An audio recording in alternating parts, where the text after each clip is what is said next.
So we're just going to go through this emergency full practice, if you will, for achieved merit and excellence. And for this particular one, basically you have to identify your variables, it's the first order of business, and then identify your equations. Now remember that to find what your variables are, you're always looking for the sentence in the question that says work out how many of something, how many of whatever. And so that will tell you what your variables are. How many fire trucks, how many ambulances, how many police cars.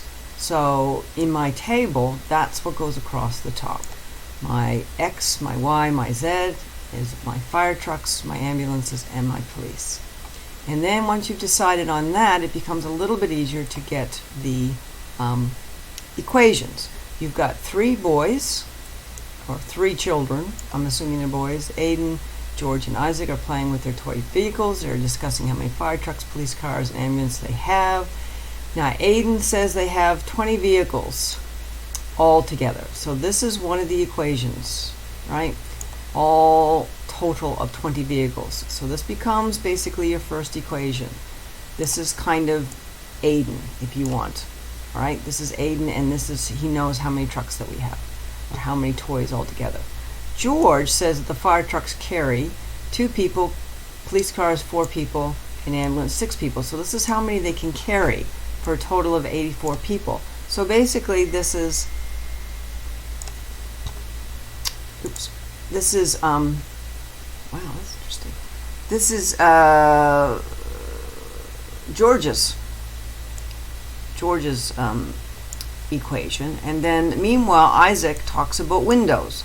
So this is the windows, and so this is how you formulate this process. Now once you've got your table drawn, then you can create your equations for Aiden with total people in each and windows. Now you should have tags in all these as to what these equations stand for. And then you throw this into your calculator and hold your breath to see if it will give you a solution. And in fact, it does give us a solution.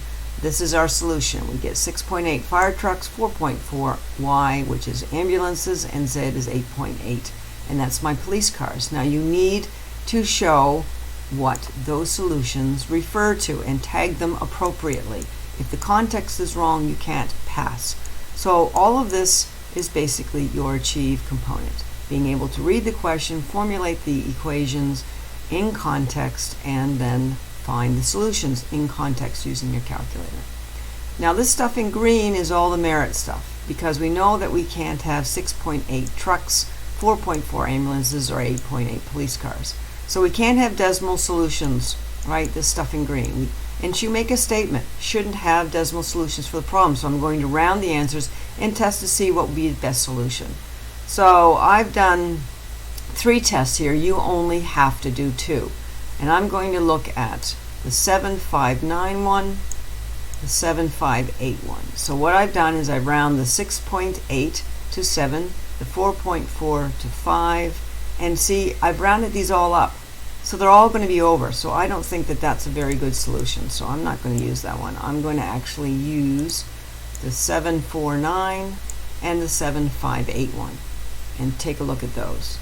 So the 749, that means I've rounded this one up, I've lifted this one to 4, and actually the 8.8 I've done to 9. So I have round 2 of the 3 up.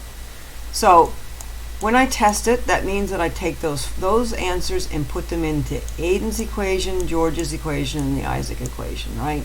So this one fits the constraints because the constraint was 20. Does this fit the constraint? If the constraint was 20 and it's over by 23, so it doesn't fit the constraint. It doesn't work. This one is 84. It's right on. It fits. All right. So this one's right on. This one does not fit. It's over. And the total, we can't have more than 20 vehicles. This one fits the constraints right on. This one's over by 2. So this one over by 2 is a problem, right? We can't have over windows. In this context of this question, being over is a problem.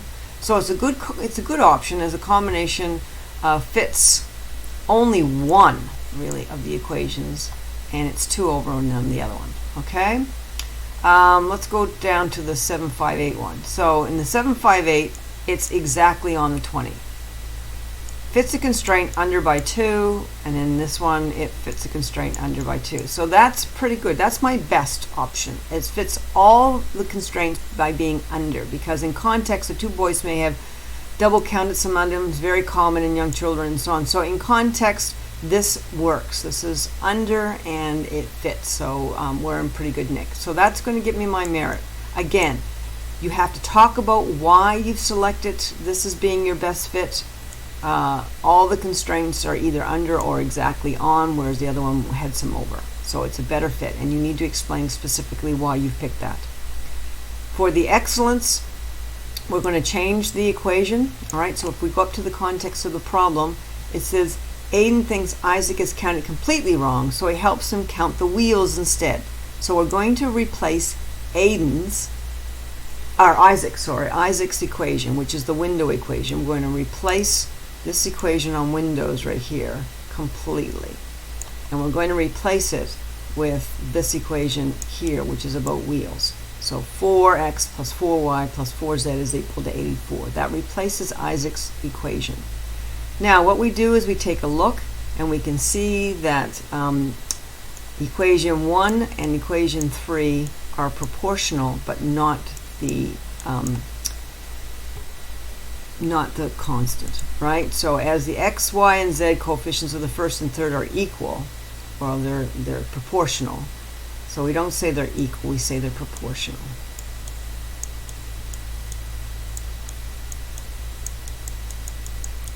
Proportional. We can see the planes are parallel, and thus there's no unique solution for the system. The situation is likely to be, so there's only two. The third plane is not, or the second plane here, the second equation is not proportional. So we have two planes parallel intersected by the third.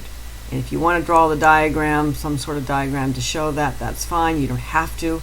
And we say that they are inconsistent with no unique solution or no solution. And then we test that back into the, we take our solution, the one that we chose to be the best solution, 758. We throw it back into the equation to see if it works. And in this case, it fits in the new equation as it's under by 4 wheels. So as long it's not right on, but it's under the 4 wheels. So we're just going to say that it kind of fits this situation, and that's for E. You also have to do the algebra, where you have to basically multiply equation 1 by -4, and then we go to solve by elimination, and we get 0 equal to 4. So you also have to do that and talk about that.